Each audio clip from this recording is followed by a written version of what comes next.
Trinitron. So there's. I do still find the Trinitron to be awesome. Oh, what's up, Sean? What's up, not much, man. How you been? It's been more than 24 hours. So. From what? Since the last time we did. Since something that was 25 hours ago. Yeah, since we were last here. Mm-hmm. Mm-hmm. And in your virtual space. Now we have 0 viewers. What the fuck? I was all excited beforehand. Are we live? I believe so. It says broadcasting. Come on, everybody. They don't need to be here as it's happening. They'll show up later, hopefully. I want them here now. Yeah. And stop giving the metrics away on the air. Sure.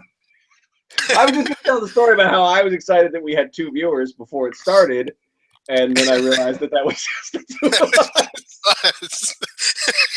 We're not even on the air. It sounds like, 2 people are already watching, and then you can just see his face, and it just clicks. Oh, that's probably us, isn't it? Like, yeah, dude, we're not on the air. You're wondering if I'm a moron for real. There you go. Now you know. It's not an act, everybody. Confirmed. He's dumb as fuck. Me and Ryback. Oh, Ryback, yes. Raw. It was a show. I don't even know what's going on. Here's the thing. I smoked tons of crack before we go on the air. No, he's not. No, he doesn't.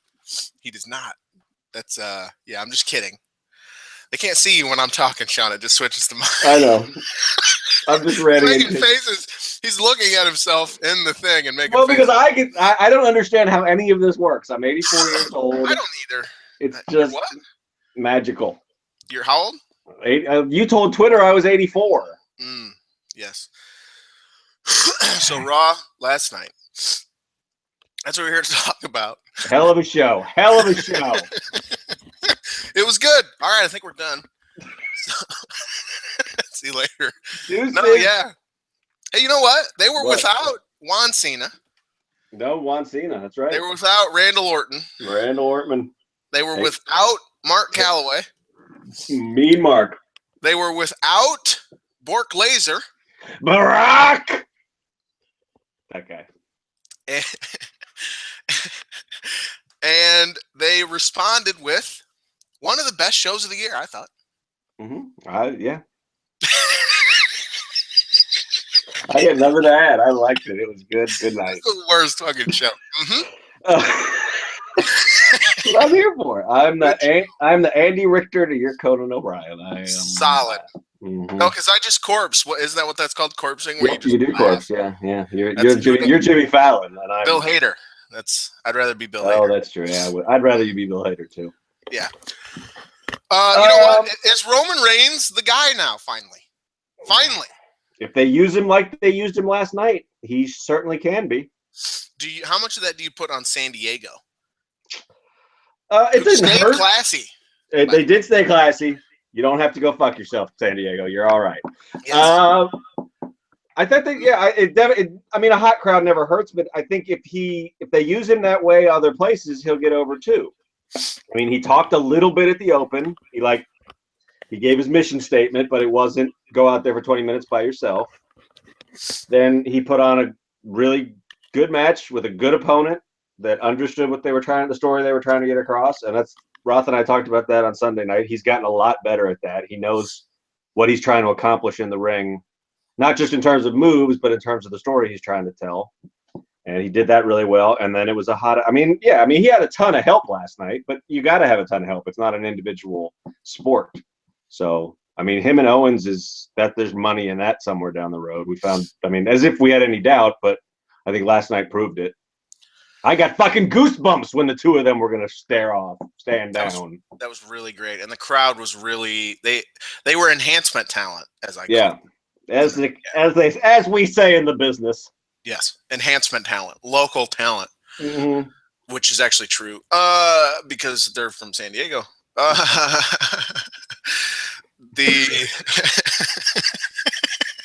don't even know. Why did I say that?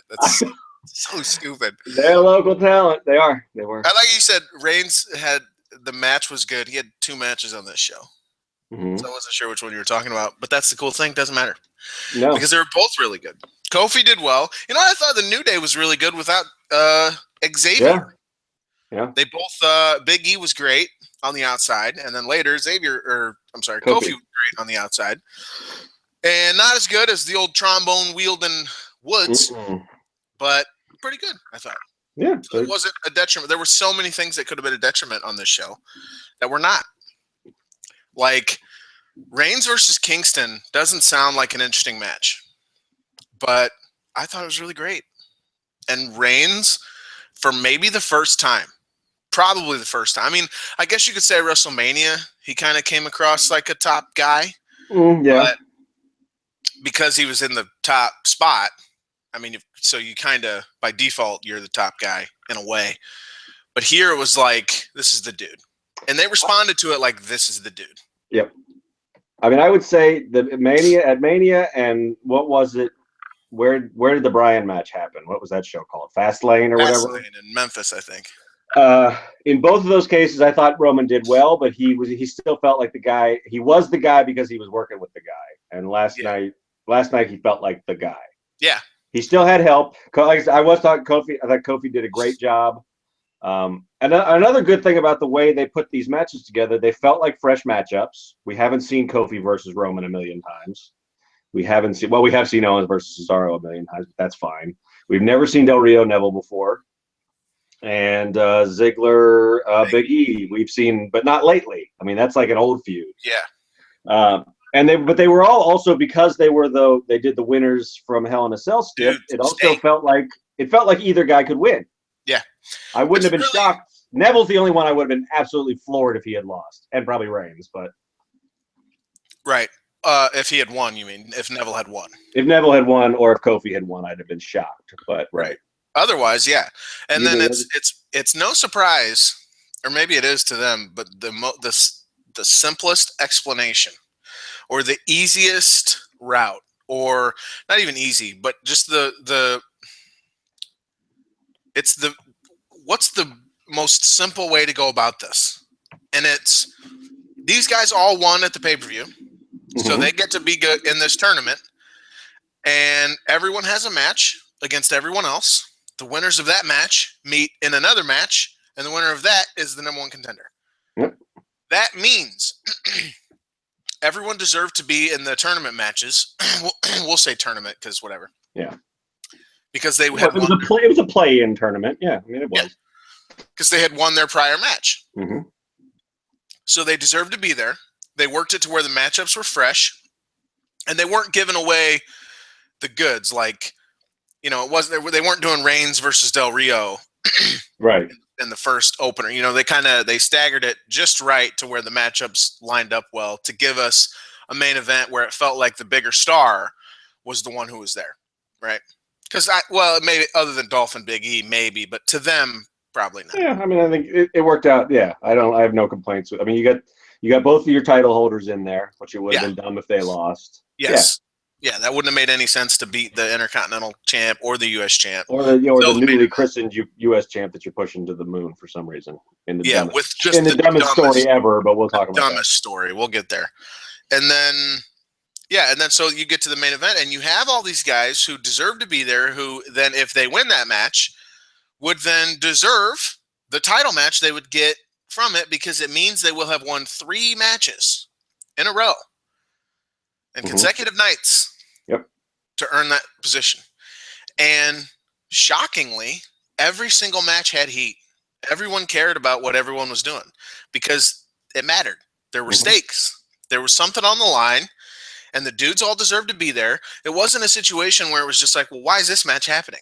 There was none of that. When you cut that bullshit away, that's really what we talk about with NXT. That's what they're better at doing, is you don't ever have to answer. You don't ever have to consider those kind of questions because they never put you in that position. No. Lucha Underground is the same way. Yeah. It's just even if it seems like it's nothing, it's going to lead to something. It's never pointless. Yeah. And even if you're one of those people who go, it's too predictable. We know Reigns is going to win. Okay, well, in that fatal 4-way, I got lost in it immediately. Like, I wasn't sure. I was sure he was going to win before the bell. And then they started wrestling the match, and then it was like, maybe he won't win. Yep. And then Del Rio gets the false finish, and I thought, for 2 seconds, I bought it. And then even Ziggler, I was like, well, no, but I bought it. That's how you know it's a good match. And then, like you said, they did the setup for Owens and Reigns, and you could complain that they gave too much of it away, which is a complaint that I saw, and I lashed out at someone for. And I've apologized for that, by the way. But I don't think so. I think it was just a really good. We'll forget about this. Yeah. Later on. And when we get an Owens Reigns feud, you're gonna remember. You're gonna remember the whole fucking feud. You're not gonna be like, oh, this is spoiled because I saw 2 minutes of it. Yeah, in October of last year. Yeah, and Reigns just popped him and pinned him, and that was it. I mean, I thought that was a cool spot, though. I mean, I'm not awesome spot. I'm not a Superman punch fan, but the pop-up powerbomb. I mean, maybe I could see that. That would be awesome if that would ended their Mania match maybe someday. But why not show it to us? You're not going to be able to protect it forever. So I mean, after so many weeks of just garbage TV and ratings being in the shitter. That's a great word. In the shitter, it was good to see that they actually presented something to us, and that's a really strong finish for a show, and you need to do that, right? Like, you can't just they gave away too much. It's like, well, fuck, man. That's like, sometimes it's impossible to please some people. If you're really coming out of that and finding a complaint, it feels you're looking for one. You're looking for one. Yeah, I agree. And I'm not one. We've talked about it on here. I hate when people tell you you're watching it wrong or whatever. Sure. But yeah, if you can't enjoy a great main event like that and only come out of it with nitpicks, then you are watching it wrong. I feel like you're not being a fan. You should just stop watching it because it's not good for you. Yeah, I feel like you're not being a fan. You're like, well, they gave away too much of the Owens Reigns stuff, and that's a money feud down the line. Therefore, I'm going to dock a grade. Like that, you're not even a fan at that point. You're just a critical. You're analyzing it from a critical booking perspective. You're not just watching a show and determining whether or not you like something. Well, and here's the thing. I mean, if you're into that, if that's your scene, you want to fantasy book everything, or I don't know. I'm sure there is probably best is the problem. Yeah, there probably is a fantasy wrestling thing somewhere. I don't know how you'd score it, but I watch to see if I'm entertained, and sometimes I do judge it on. I think what you did now will make it harder for me to be entertained later, but I don't know what's going to draw you money. I'm not going to grade something on, you're leaving money on the table. Blah, blah, blah. I don't know. I've never booked a territory. I don't want to run a promotion. Right. Like Steve Austin would say, I'm not booking the territory. I never have. And chances are the people saying that, you never have either. And it's a lot of people. That's a problem with, and you never will. And, and not that you're not making sense, because it does make sense. Owens Reigns is hopefully going to be one of the feuds that carries the damn promotion, because I want the promotion to do well, because when it does well, it means they're being entertaining. Right. But I just feel like we lose our place so often as far as how are you watching this program? This happened with the Rollins Shawn Michaels stuff, and you were on the other side of the equation. You were going, well, it's not leading anywhere. Why does it have to lead somewhere every time? Sometimes it's just you're watching a show and the show was outstanding all the way through. Okay, well, maybe not all the way through. There were some issues or whatever, but you're at the end and it's the main event match is just killing it, and you're going, man, this is a fun fucking show. And then to top it off, they decide to book this really cool spot where Owens does a fucking cannonball senton to Ziggler, and he's out, and a cannonball senton to Del Rio, and at the same time, Reigns hits the drive-by. I believe that's what they're calling that apron kick that he does. Yep. And then most people didn't even notice it, but it didn't matter because he's on the outside. My only complaint, my complaint with that was I thought the camera work was shitty. Yeah, when the announcers didn't point it out well enough. Yeah. No, actually, I think he did scream something about Reigns, so I'm full of shit. I think Cole did, but it was less. Yeah, it was. It was hard to tell what was going on. They could have picked a better angle for that, but whatever. Owens is a big fella. You need to move around a little bit to get everything. Yeah. He's doing a bowling ball gimmick, and you got a dude behind him. But no, and then so it sets up. Reigns is on the outside, and he's symbolically, he's on a lower level than Owens, right? And he's looking up at the dude he now has to get in and conquer in order to get the title. He has to overcome because that's what he likes to do. He likes to do it. And Owens is like, get in the fucking ring. Let's do this. And Owens is he's really great with his facials and just everything. Kevin Owens is a perfect pro wrestler. He really is. He's just, he knows every little trick of the trade. And like you said, you just, oh my God. It felt like, you know, when Rusev and Reigns were doing that. And it was like, holy shit. And how many different people have we said that for now? We said that for the Bray Wyatt stuff, and they fucking beautifully did that today or last night. We're saying it for Owens now, and we said it for Rusev. Those are three opponents for this top guy that he could be running with throughout his career. That's not even including Rollins or Dean Ambrose. So, fuck, man. And we're talking ourselves into Roman Reigns being the guy. But then to circle back, after all this, it's a great little thing. They get in, and they actually work a really interesting little mini thing. And they top all this greatness off with a dope spot, a Superman punch counter to the pop-up powerbomb. That's just, if you don't go away from that feeling like, fuck, that was fun. Like, that was just really fun. Then, again, I can't tell you how to enjoy something. And I can't tell you that you're wrong to say, well, I did enjoy it, but, you know, I wish they would have done this. That's not wrong either. But I don't know. It just feels so nitpicky. And I don't know, too, as it might, you know, in the thread that I got into, it just felt so, it's condescending. It's not as good as Brooklyn. That's really what it is when you're doing that. This is like, well, they left some money on the table. Yeah. I just, you know, I'm going to have to dock a point because they could have booked this later. I really feel like that. I just think they gave too much of it away. So you got to dock a point for that. Got to dock a point. Like, fucking, I was just like, God, please stop. Like, you're fucking it up for everybody else. Because that guy, he ruins everyone's fun. Yeah. You just can't have fun when it's like that. It's like, in WWE, they can't win with people like that. They're never going to win. You're always going to find something to complain about. Well, they do win with those people because those people watch more than anybody else. Just to do that. Just to do that. So WWE doesn't, that's the other thing. If you're doing that, WWE doesn't care. They love you to death because they know you're always going to be there to do that. You're the most reliable. Yeah, keep telling me how I'm doing it wrong while you watch every second of my programming. The guy who just eventually decides, this is kind of boring, I don't want to watch anymore, and doesn't get online to talk about it, that's who they need to worry about, which is a lot of people. That's why their ratings are in the shitter. That's why they're worried about him. Yep. Yeah. So. I also want to say, I'll probably write an article about this. Do you have a problem with the people who are complaining about Sasha Banks' lack of TV time and Dean Ambrose not getting a spot for the past couple nights? I have a problem with it in that I'm a fan of both of those performers and I would like to see them. But with Dean, I kind of feel like, and maybe I'm just, you know, they gave us 2 good shows in a row.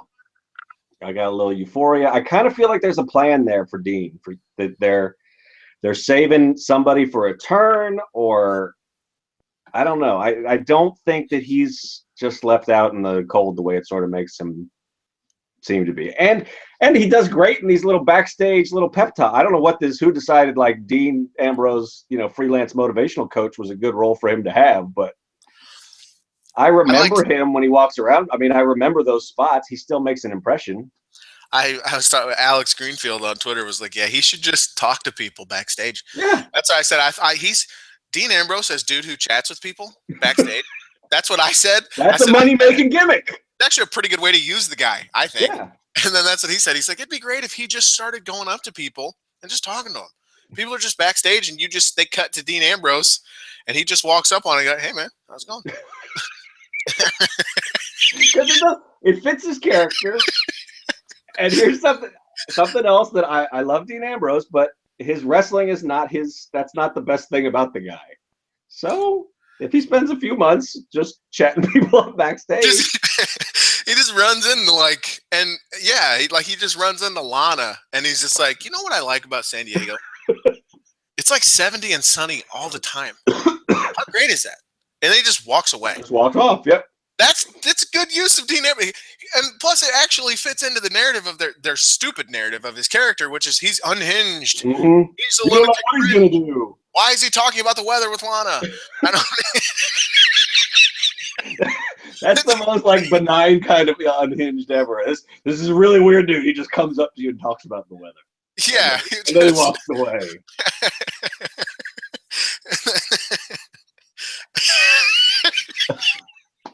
I'm just imagining him walking up to and Lana's facial expression, like she just had enough of this shit, which she probably has at this point. Lana, I don't know if we're ever going to see Lana. I was gonna say she might not never. She's gonna get a gig like making Sharknado movies and never come back. Yeah, she was on Instagram. She was posting stuff about getting new headshots. Yep. So I don't know if she's just like, yeah, fuck these people. They're mad at me because I'm happy about that I got engaged to the love of my life. Oh man, which is a really weird thing. Anyway, to circle back to Ambrose and Sasha, I'll probably write an article and I'm going to smack some people down. Do it. Not a real smackdown, but just to say, just a baby, just a tap. It's really unfair. WWE doesn't need me to defend them, certainly. No. But you know what? You're being unfair. Here's why. Ambrose had a story. The guy who's in a story threw his fucking shoulder out, taking the trash out. That's not his fault. That's not WWE's fault. Would you prefer they just did some shit that made no fucking sense at all and just throw him in a match for no reason? If he had been in the tournament, it would have made no sense. It would have been a bad thing because he didn't deserve to be there. Right. He didn't even have a match at Hell in a Cell. He didn't even have a fucking match there. And they go, yeah, he didn't even have a match. That's bad booking. No, it's not. He had a match. He was going to do a match. Again, the guy he was going to do the match with threw his shoulder out, taking the trash out. Yep. And I keep saying that because it's the most amazing thing on earth. That it's the most Randy Orton thing on earth. This super well-conditioned, awesomely athletic human being blew his shoulder out, taking the trash out. It's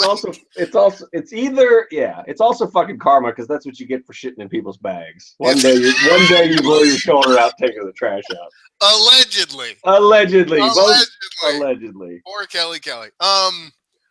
Is that who he did it to? I think it was. I thought he was like a cereal bag shitter. I thought he shitted everybody. I thought that was his gimmick backstage. He ran around and shat in people's bags. This man said a cereal bag shitter. Another good way to use shitter, by the way. I also, this is non sequitur. Well, no, it ties in, but it doesn't have anything to do with Randy Orton. Did you see there was some story going around this weekend? It was on one of these. Every fucking wrestler has a podcast now, and they bring their friends in and they talk about shit. But somebody was apparently British Bulldog's thing backstage was that he would like shit on your chest if you fell asleep in the locker room or something. Is that a real story? It is a real story. I don't know if it's true. It's allegedly. I'll have to try to dig it out. We don't want to disrespect the dead. by not talking about how they used to shit on people. But why are you shitting on people's chests, Bulldog? I mean, some people might be into that, but what in the fucking wrestling is so weird. Wrestling is the weirdest. That's why we're here. Anyway, what were we talking? Oh, Dean Ambrose and Sasha Banks. Yes. Dean Ambrose. Dean Ambrose and his underoos. A couple of guys being dudes. Dudes being guys. No, so he had a story. It's just I think it's unfair because he had a story, and the dude he was in the story with got hurt, and it's been like 2 fucking shows since then. And his other story is with a guy who's on tour because they're saying that's the rumor is that he's going to work with Jericho later. But yeah, and then that guy works. Yeah, that guy's off rocking. It's not his fault. Yeah. Have you listened to Fozzy? They're not very good. No, I've tried several times. I'm a Jerichoholic, and I like all kinds of music. And I just can't do it. I can't. Yeah. It's not horrible, but it's just like, it's nothing I would want to. He starts singing, and it sounds like someone grabs him by the balls. And then his voice goes up, and it's like, lights go out! Please stop, Chris. It's like the parody, like metal guys like Andrew WK, The Darkness. It's like a parody of those guys. That's an ultimate insult. I'm sorry, it's not that good. You're like a parody of rock. Of a parody of rock, yeah. Parody of a parody. I love you, Chris, but not. You're not even as good as Mark Wahlberg in that one movie. Rockstar. Jennifer Aniston. So yeah, and then with Sasha, how old is? Well, see, Sasha here I Banks? have more of a problem with Sasha, so I'll let you. I'll How hear. old is Sasha Banks? 24? 23. 23. Okay, I was close. I believe she's 23 years old. I'm glad I didn't know it exactly. Actually, that lowers me from stalker status. So Can we all calm down? I know because I looked before I got on here because I was going to talk about this. So can we calm down? Like, they're not using her. This is bullshit. Like, okay, it'd be great if she was there. It'd be great, but at the same time, would it be? Because wouldn't it just be the same? I mean, look at how badly booked everyone is right now. Yeah. And that's not me trying to act like I know booking better than anything. That's just me looking at what I'm seeing. These people all look like dolts. Yep. I mean, Charlotte looks like she's dumber than a brick. Charlotte is now dumber than Sting. That is fucking impressive. To be dumber than Sting in the wrestling world. I love Sting. Sting was stupid as hell. That was Sting's gimmick, was that he was dumb. He was so good. It sucked his brain out of his head. Yeah, he was such a good dude. And that, I guess it's a babyface trait in some ways. And then if you, I don't know, you're just not, he was never cynical enough to expect the turn. Like, it was just like, Sting, please tell me you understand that this dude's getting ready to turn on you. It's happened to you 88 times already, dude. When are you gonna learn and just maybe not let it happen this time? And someone said to me on Twitter too, they're like, it's so funny because that's what Ric Flair used to do to Sting all the time. And Charlotte's dad, you should know all about this, Charlotte. Your dad is the dirtiest player in the game. Your dad wrote the book on it. Well, here's why they should, not to get off on a tangent, but here's why they should know that Paige was going to turn on them, because she cut a fucking promo a month ago about how she was going to turn on them to their faces. She just bulldogged you and shit on your chest while you were awake, and you're like, I don't think she's going to shit on my chest again. I think I want to trust you. Changed. She's changed. So Charlotte was such like, I want to trust you so that you're squatting over me with your pants around your ankles. I'm going to trust that you're not going to shit on my chest right now. I'm going to trust it. And then she gets shit all over her chest, and she's like, why am I so poopy? Why am I so poopy? Like, Charlotte, oh my God, you're the worst. Oh. Divas champ now, man. Put the belt back on Nikki. She's, at least her worst quality is that she's just bad at throwing parties. Bottles. I don't even think it's her fault. I think it's those other two. They're the ones that threw the party. That's true, actually. Nikki has no faults. Yeah, it's just that no one likes her. That's all it is. And then, it's because her only quality is that she's a big fan of being sisters with Brie. Why would I come to your party? All you care about is that you're Brie's sister. Fuck off. True. Yeah. And then, and then Becky there. That's what Sasha would be. There. You just see, that's I'm of two minds on the Sasha thing, because one, I think she's more talented than Charlotte, and so she should be. If you're gonna try to build a division around somebody, I would rather it be Sasha than Charlotte. But for everything that you just said, I have no faith in them to build a division, so we might as well just let her be on the sidelines. Plus, and hope somebody else takes over writing the women's scene, and then maybe she can. I don't know. Plus, it's always better to have the slower build. Right. And she's got that. That you're clamoring for her is a good thing. Yeah. Delayed gratification is the best gratification. It's always better when you push it off a little bit longer. Push it off a little bit longer. That applies to literally everything. Sex is at its best when you take your time. So when she wins the title, it's not what you said last night. It's a couple of dudes being gay. Show me your dick, Steve. Show me your dick, I guess that's like when you. Yeah, you're right. You come, and it's the greatest thing in the world because you've been holding off on it for 25 minutes. So when she wins the title, it's going to be the best thing because A, she'll probably do it as a babyface because it looks like you're turning her, and B, you've been clamoring for it for all this time. You've been wanting it so bad. It's at this point, it's smart because you do want it so much that they shouldn't be giving it to you. So you should. And if you're going to complain in earnest, now if you're complaining in the way that I was complaining when Kevin Owens beat Cesaro last night, that's just Mark. Cesaro's such a good babyface. I'm really mad when the heel goes over. I love Kevin Owens, but it's like what we talked about before when you jump into kayfabe and you just live in that bubble. But if you're complaining in earnest, please, this shit requires context. It's super unfair to be mad because Ambrose isn't in a story right now when things happened.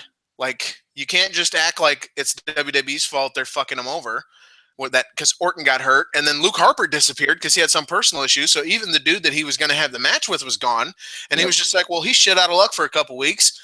Hopefully these fucking crazed fanatics are going to calm down long enough for us to come up with something for his ass. When we got all these other things to do, they got to find a new #1 contender. They're going to do, and they did a whole TV show that we're calling an A show.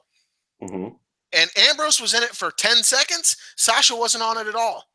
So if they're that fucking important to the process, with the breast cancer women. That's true. She was there. She was the only one in rhythm, is what I heard too.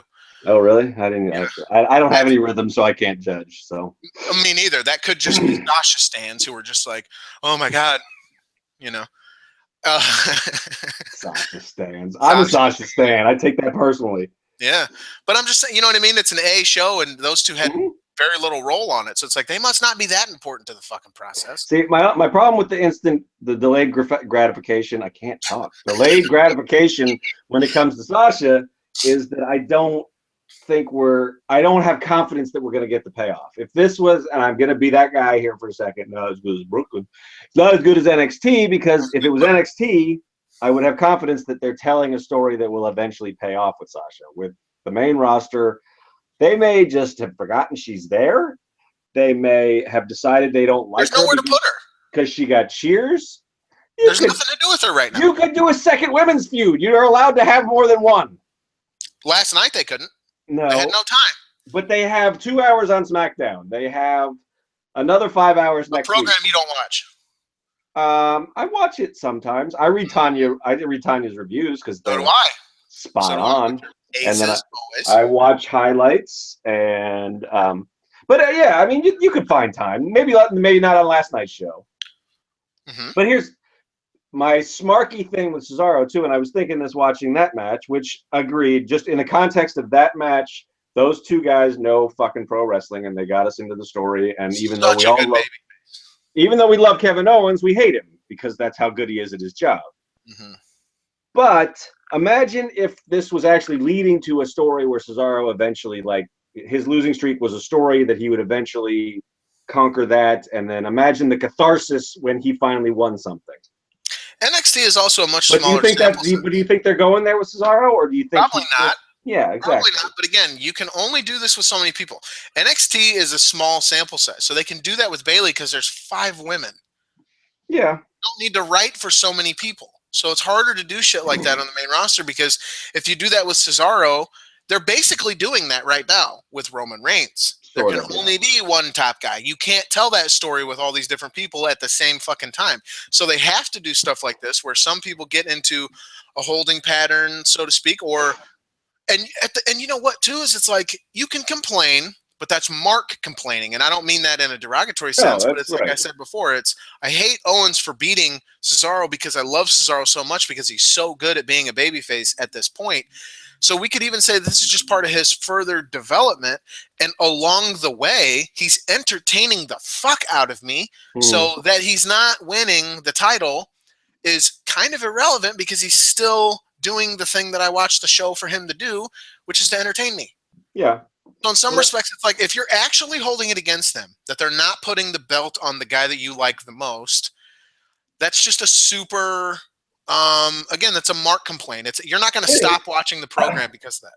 But my counter to that, though, is that I do want to see, and it's not fucking impossible, to write actual stories for each of these guys. I mean, yes, you've got a big roster to juggle, and you can't focus on everybody all the time, but you can still have consistent characters, and they can still be on a journey that that achieves something. He had a story last night.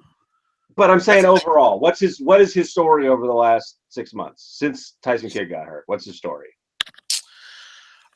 Struggling to find his way. What? You don't like it? I don't. Well, what's the payoff to it? Who cares? That's irrelevant right now. Again, that's looking at it in a okay. I'm not saying they're leaving money on the table. I don't know. There probably is something to the fact that maybe you can't build around this guy, even though I love him. But I don't think you can. Okay, I'm not. That's entirely possible. He's exactly where he should be. But why should you? But he could have a feud that pays off. He could have some promo time to talk about how his character's developing and what the effect these losses are having on him, or what it means for him to have a Cesaro section or anything. Kind of is, right? Because he's always grabbing the signs and he's constantly yelling at the camera. Look at this. And then yesterday he actually took one of the fucking signs and used it while he was hitting an uppercut on Owens and ran out into the crowd, started fucking high-fiving people. Well, He has a story. His story is the people love me, and the people who I need to love me don't, which I don't like because that's reality era bullshit. But he had a story last night, and it was I'm going to try to win to get a title shot, and I couldn't. He lost. He lost to a better wrestler. That's pretty good, I think. Right? That's what we want. And Owens he's a dick. But he's a better wrestler, and he's the champ, and that's why. And he won, and that was that. Like again, sometimes it's just like you're looking for shit to be upset about. I'm not looking. I just expect a satisfying entertainment experience. I mean, I hold them to the same standard that I do anything else, which a book I read, a movie I watch, a fictional TV show.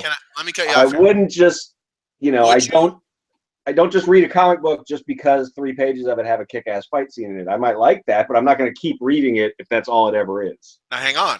Would you shit on a comic book, an early comic book scene, because you weren't sure of what the finish of the comic book would be? No, but I don't feel like... Why are you doing it here?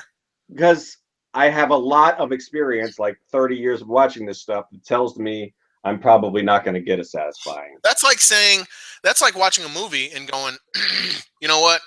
Pretty sure this movie's going to be shit because I've watched a lot of shit movies. No, it's like watching a Michael Bay movie and going, I think this movie's going to be shit because I've seen a lot of Michael Bay movies. And he makes a fuckload of money, though. Yeah, and part of it is because I go see them even though I know I'm probably not going to like them. So I'm being the same guy I was complaining about earlier, but maybe you like it more than you're willing to admit, too. Maybe that's part of it. Well, it's with WWE, I think it's that I always find enough stuff that I like about it. Like I loved last night's show. So that's one Raw out of the last 2 months that I've loved the show. There's always at least, even on the worst Raw, well, maybe not 99% of the time, even on a Raw I hate, there's a good match or two, or a great segment, or the New Day does something hilarious, So there's something to like. It's a variety. It's a variety show. I forget who says. I think Shoemaker says that or something. But yeah, wrestling is a variety show. And so as long as I can find some variety that I like, that's what makes it different from a comic book or a movie. Is that it's not just one storyline. But I think they should. I don't think it's unreasonable for me to ask them to tell a bunch of different stories on the variety show. I don't think it is either, but again, they're telling a story with him. You're just not that you don't want to A, acknowledge it, or B, you don't like it or not. That's what it becomes, right? It becomes like, well, and then also sometimes it's like, well, I can't really see right now what's happening. And sometimes it's because you're right. Sometimes they don't have it. I doubt that there is a clear-cut long-term plan. But it also is the kind of show where you have to account for that, where it's like, because there are so many moving parts and there are so many things that there are so many variables. It's not a controlled environment. It's just not. So there are all these million variables, and fans who bitch about this shit refuse to take those things into account. Again, the Ambrose thing. It's, well, he doesn't have anything going on right now. This is bullshit. It's like, dude, are you fucking kidding me? Why are you not acknowledging all the things that led to his not having anything right now? And then you cannot then act like they're the worst fucking writers on earth because they didn't just quick try to throw something together, which you then probably would have shit on for being too quickly thrown together. So again, it's like, this is us. What we talked about. I would hate to have to write this show because you can't fucking win. You can never win. True. You can't win for losing. There's nothing you can do that would make it okay. And then, again, with someone like Cesaro, I can see your point, certainly, because I doubt that they have a long-term thing in mind for him. But I think a cool part of wrestling is he's doing what they probably want him to do, what they talk about they want people to do, which is just go get yourself over. And he's out there and he's maximizing his minutes, as old JR would say. And he's getting himself over. People love the fucking guy. Mm-hmm. And, these little cool, interesting things that he does. It's funny. We talked about it. Crowd interaction. Dude, he grabbed the Cesaro section sign and did the upcut with it. Dude, that is exactly what we're talking about. Like, people are going to want to bring those signs there with the hope that he'll use one again and maybe he'll use mine. Or like the kid in the front row at a Bret Hart show where he's like, maybe I'll get the glasses this time. Little shit like that really adds to a character. That kind of thing can make you a much, much bigger star. And then later on, they can always decide, and that's one of the good things about how they write television, that we never acknowledge that it's one of the good things because we always seem to focus on, well, it's bad that they're writing 10 minutes before the show goes on the air, is that they can decide on a whim, hey, let's pay this Cesaro shit off. Tonight's the night. I see a shitload of Cesaro section signs. We didn't hand them out. Why don't we go out there and book this? Why don't we make him number one contender? Why don't we put the Intercontinental title on? Something like that. So there's that possibility that also exists. But they never do that. They have done that. They put him with Paul Heyman. Now, I'm not saying, hang on. Well, but he didn't win the Intercontinental title while working with Paul Heyman. But I'm just going to say, they did put the U.S. title on him at one point, and they've given him various things. His name was still Antonio when they did that. Sure, but they've tried things and they haven't worked, and they've gone back to the drawing board. And I'm just saying that, again, I don't mean to be WWE apologist or defender today, but I don't know, coming off such a great show, it's like maybe we need to start trying harder instead of just being such jaded fucking fans to give them the benefit of the doubt on these things. The Divas, there's no excuse for that. There's no excuse for, with the Sasha stuff, certainly I think there is, but with the way they're still booking the women is just, there's no excuse. That's horse shit, right? But with someone like Cesaro, I definitely think they deserve us to go, you know what? You're doing what you can.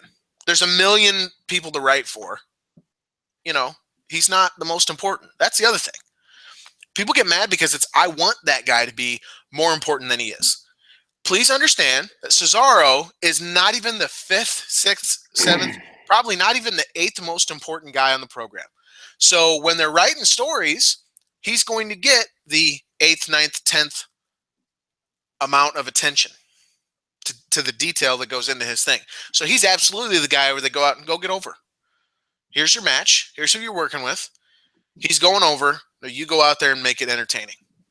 And isn't he great in that role, as he showed last night?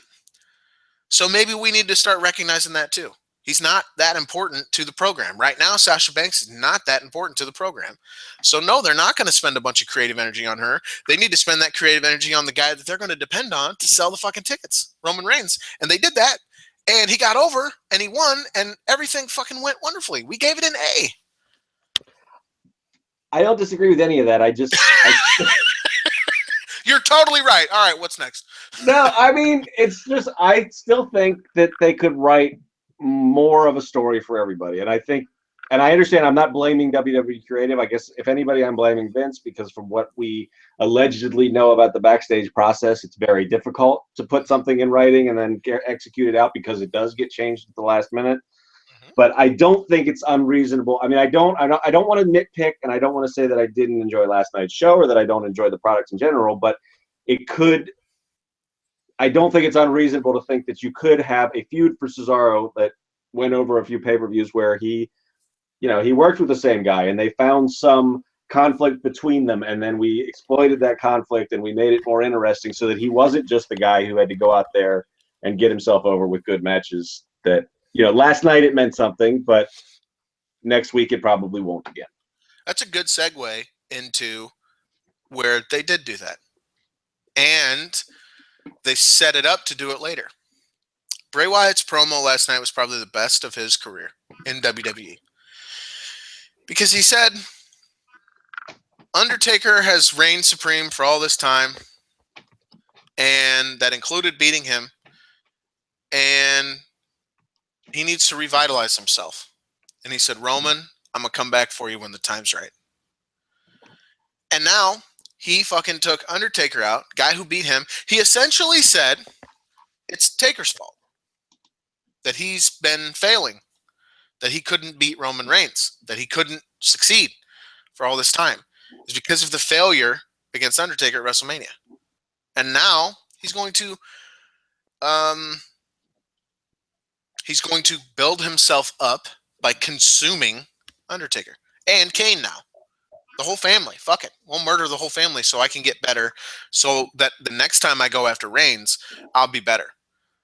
Now, I highly doubt they had that in mind even 1 month ago, even 2 weeks ago. Yet, here they are telling that story. How great is that story? They tied it all together. Mm-hmm. Time to give them credit, Sean. They did exactly what you just said. They did exactly that, where he lost a match at WrestleMania to Undertaker. They treated it like it was nothing because everyone just moved on the next fucking day. And then now, here they are, and they have the opportunity to go, you know what? Let's not treat it like it's nothing. Let's actually fucking build on this. And they're telling a new story. And the new story's probably going to end with the Brothers of Destruction taking out the entire Wyatt family. That's, you know what, that's fine. That's how it has to be. The baby faces beat the heels. That's the fucking promotion you're watching. If you're expecting anything different, you haven't been paying attention. But that's cool because that's how it has to be. I was going to say good has to triumph over evil, but we're talking about a dead man from Death Valley and a demon from hell. The devil's favorite demon. The devil's favorite demon. This is such a weird ass thing that we do. Yep. What do we do? But I'm just... this was good. It was, I like when they do that. I love the fact that we are finally not afraid of the fact that the Wyatts are a creepy cult and they should have members. And I need some vignettes of Undertaker and Kane tied up in a swamp somewhere, wondering who will come to save them. Who will come to save them? No one. That's when they do the backstage. That's when they cut backstage and Dean Ambrose is talking to Jey Uso. Hey man, pretty crazy what happened to Undertaker and Kane. I heard they're in a swamp somewhere. That's pretty. Wonder what the weather's like there. And Jay's like, "You think we should go? You think we should try to help?"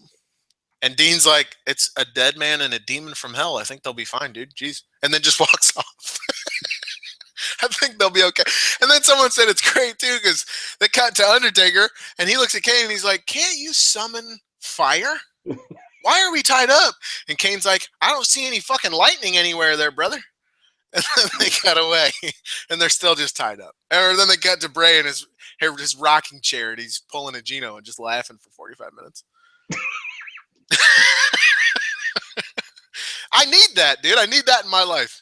Well, you should get a job with WWE Creative and have Vince shoot that down for you. I was just gonna say, I'd pitch that, and Vince would go, "This is dumb as shit, pal." Thanks, Tom. Mm-hmm. Don't be a dick, Steve. What else was there? They did good. It was a good promo. I'm glad they're here. I'm amazed it took this long still. But it happened. Yep. And you need to acknowledge it. Word. I'm down. Word.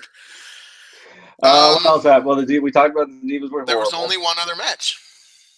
Eurotrash is the name I've seen thrown around. Not sure I like that. Not sure. I like the European Union, but is that offensive? Eurotrash? Is that an offensive thing to say? I never know what's offensive anymore. I don't think so. I mean, if you're Eurotrash, then I guess it is. But yeah, I guess that's probably what I said is probably just offensive then. But yeah, I saw someone said something. Someone was talking about Becky Lynch, and they were like, they were saying when she says thirds, she says turds because of her accent. And I thought that's a little. That might be. Is that racist? Might be a little racist. That's kind of offensive, right? To make fun of how she talks. I don't know. I don't know if it's racist, but I think it could be. That's not racist. It's not being a star. I know that much. I'm glad that went away, though. If WWE has taught me anything, it's not being a star. Isn't Cameron? I thought that was Cameron's new thing, that she was working on some anti-bullying thing. Is she really? Yeah, I thought that was. I thought it was that she was trying to wrestle. And I don't even mean that shitty. She's just in NXT trying to get better, and they're trying to teach her that someone has to be on their back to pin. To get a pin.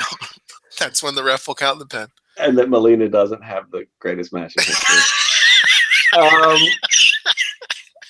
Maybe she needs to go on Austin's podcast and talk about great matches. That would be awesome. That would be the highest rated Austin podcast ever. Austin just needs to school her. Austin was on the show last night. Well, apparently they filmed it Sunday, but yeah. No, I think they filmed it last week. No, that's not what I read. He was at Hell in a Cell. He was backstage. Was he? Yeah. I guess that would make sense. Yeah, because I would. Oh, okay, yeah, because I figured I assumed that they filmed it when he was at Raw, so they could use it for this week's show. But yeah, I guess that would make sense that they would film it at Hell in a Cell. Yeah. I mean, he's going to be around a bunch promoting the game, so. Well, I think I saw someone on Twitter complaining, "What a bad way to use Austin." Oh, God! What do they want him to do? I was gonna say, he's a 50-year-old man. It's clear he's not wrestling. He's not coming back. This is exactly how you use him. He's the cover guy. He's already in the building. Let's film a quick fucking pre-tape with you giving the Miz the what treatment. How great is that? Because fuck Miz, right? If anybody deserves the what treatment, it's the Miz. It's Miz's annoying ass. And then have him do he laughs and then cuts to the cold face, old Cold Stone Steve Austin. That's what my father-in-law calls him. That's right. And it's just a great little, and I don't know, man. Again, it's I'm just raging against the so-called IWC today. Uh-oh. Because it's just yeah, dude, because it's their thought process is this is a cool little thing and it'll be a cool little part of the show for people who are watching and actually paying attention. Old Cold Stone shows up and the crowd goes insane, so insane you can barely even hear the dialogue. It's hey, it's great to see this guy. And you still have these fucking complainers going, no, I would have used him. Count of 6 botches, not as good. That's you leaving money on the table. Fucking God. Mark it down, upgrade. Mark it down. Oh, mark it down, a grade. Mark it down, a grade. Go ahead and mark that down, a grade. Left some money on the table there. Can't mark it an A with that money on the table. Fuck, man. It's just yeah. And then the only other match was the 6-man, which itself was really good because it's you all are a bunch of losers. So you get to have a match. And Dudley Boyz, who they've clearly given up on. Yeah, they're done. That's it. You peaked. Which, hell yeah. Hey, WWE, we agree. Good stuff. And Ryback. And I really loved this because that wasn't cool in 1998, guys. When it originally, or early 2000, that was stupid as shit. Yeah. And it's 2015, and here they are, and they're like, ooh, this is the Dudley Boyz. There's a new guy in the mix, and this time it's Ryback. And they're like, ooh, let's do the with Ryback here. And then Ryback does it, and we're supposed to go, oh, that's cute and funny, except it's dumb as shit. And it leads to, the move it leads to, and I can't believe this is a real thing, is Devon throwing his head at another man's dick. That's what I was going to get. Yeah. That's the move. Even when was that like Bud Light commercials or whatever, even when that was popular, which some of those commercials were funny. Sure. So that's a good thing. We talked about the lack of catchphrases. It's something that got over. Sure. But even then, as the thing that you're going to do it with is throwing your forehead at another man's junk. Yeah. What that is my face, your crotch. That's where it's going. That's what's up. That's you want to know what's that? I'm going to put my eyes in your balls. It's not a good thing that we keep saying "was that" and then popping for it so big every time. We're not. We're contradicting our point. We're shitting all over it, and yeah, it pops us every time we do it, dude.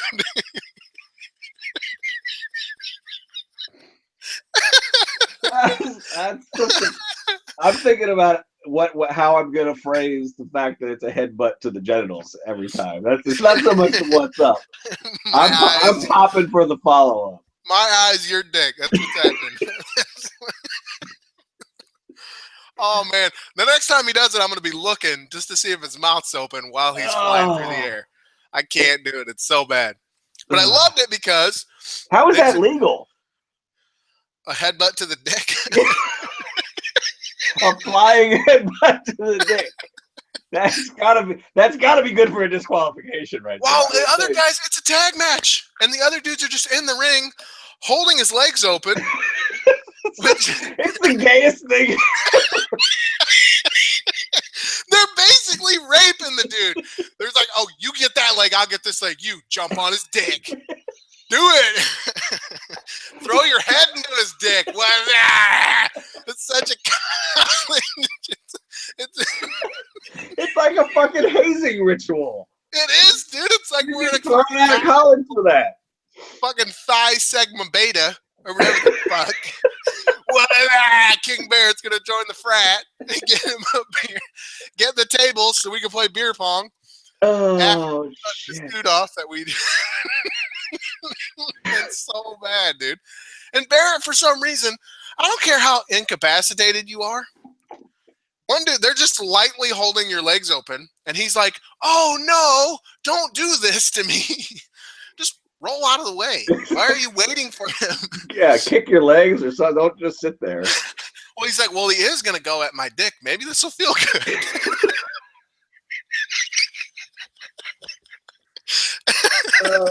I've always wanted to try. Here's my chance to experiment. It seems like everyone else is hurt, but maybe. Maybe D-Bob really likes me. I'll try anything once. He's kind of cute. Shit. And then, anyway, so I love that they do that stupid ass spot. And then they waste like 20 minutes with Bubba trying to get everyone in sync. Okay, I'm going to count to 3. When I get to 3, you guys say our catchphrase, and it'll be real fun. And they do that. And he does that. And all the while, King Barrett is getting ready. And he just sneaks around, and then everyone else gets involved, Rusev and Sheamus. And King Barrett rolls him up for the pin. Mm-hmm. Oh, that was great. That's perfect. You baby faces are a bunch of dolts with your stupid rapey, with your fucking rapey offense. your college fraternity tactics. And King Barrett, who has some decorum, rolled your ass up, got a handful of the tights. Ref couldn't see. And he bailed his ass out of there with, I shit you not, a somersault live on USA. That's right. He was pumped. He got a pin. He's like, holy shit, I want a match.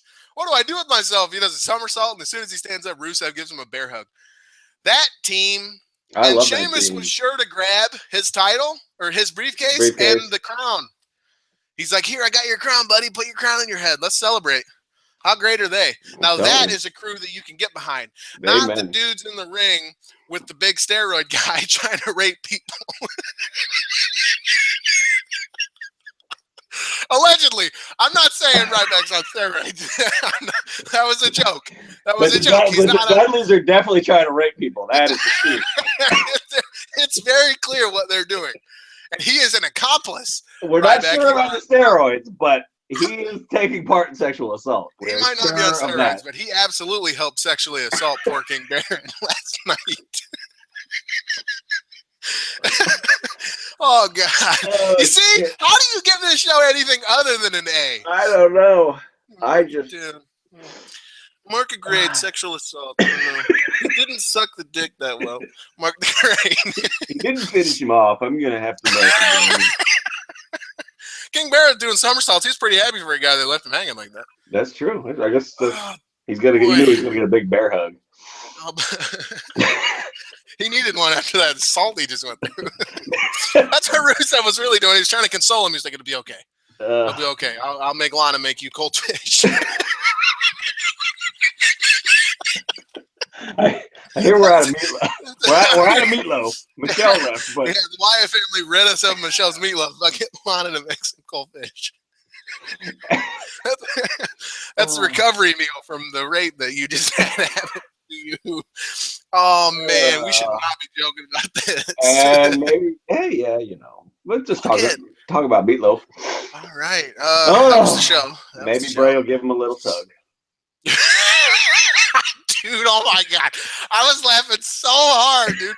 Reigns wins the match, and he's celebrating, and on Twitter, I go, Dean should go out there and hug him, which totally goes against my guy who talks to everyone backstage thing.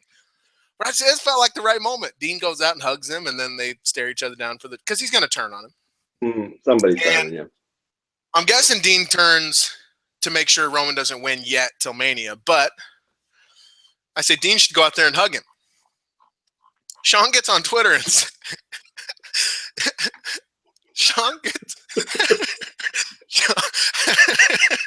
my tweet was Dean should go out there and hug him. Sean tweets me and says, hang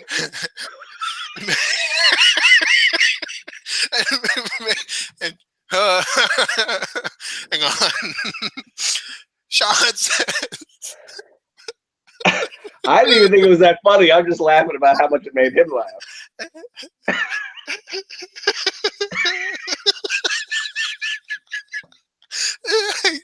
Okay. So Sean says,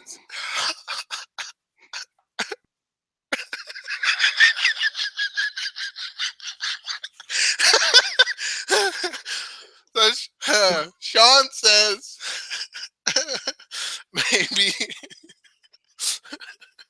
maybe Bray could come out and give Lil Roman a tug.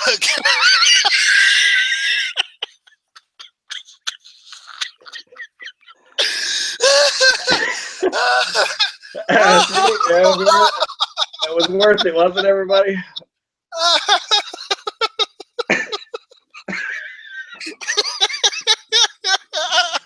Oh, get it? I can't fucking breathe, dude. I can't breathe. Oh my God, so much crack smoked. I can smell it from over here, and I'm 3 states away. I just love that your preferred nomenclature for hand job is a tug.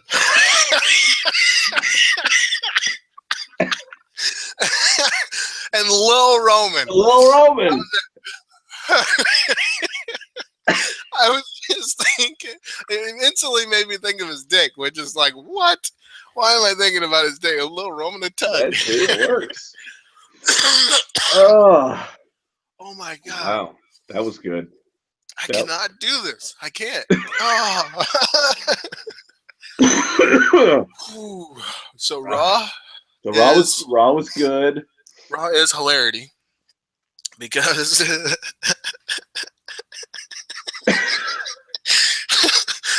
oh man, Sean, I'm gonna give your little Rueter a tug for all this.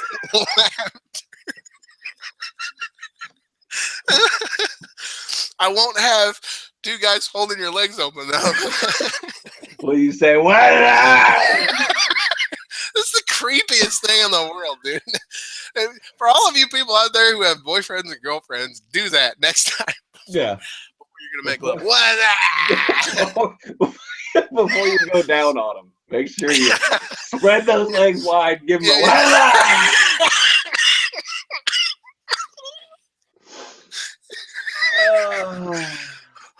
Oh dear. Oh, okay. I think Geno just had an orgasm. Oh, because I'm totally imagining that. Oh my God. Some poor sweet woman out there is not gonna. She doesn't listen to the show. Her boyfriend does, and he's like, "Oh my God, I can't wait to do it." He's kissing her stomach. Making his way down. I hope one of our female listeners does it. So I'd like to see the look on the dude's face. He thinks he's about to get a nice blowjob, and then That would scare me through a wall if my He wife said, did I that. would die. I would leave. I'd be I would crawling in the stand up and bathtub in a walk fetal position. Think about pancakes. He's like, oh my God, baby, feels so good. Does it? Hey, babe. And then just dive onto it.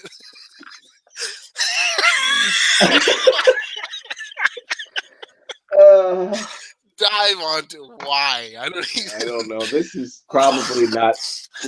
This podcast might not be up online very long, but enjoy it while you can. Put the disclaimer in the post now. It got a little out of hand. I blame the Dudleys. It's totally because of the Dudley Boyz. That's why they need to get them out. They're like, we can't have this sexual assault in 2015. Nope. WWE. Can't do it. Oh man, it was a show. It was a good show. That's it. Unicorns up. I don't know. What else you got? Anything? No Johnny C. No Johnny C. He's off filming Fitness Fun. Oh man, yeah. I don't know what they're gonna do for Survivor Series, but yeah, it doesn't look like Shield and Brothers of Destruction. So they didn't officially say that Roman Seth is there, right? But we assume it is. Probably. Good.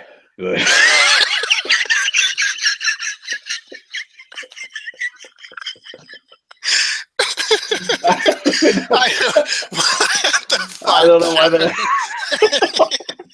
it excites. I felt satisfied. Oh no! And then it happened, and I just. As long as Becky and Charlotte don't break up, I'll be okay. That's all I care about. Good.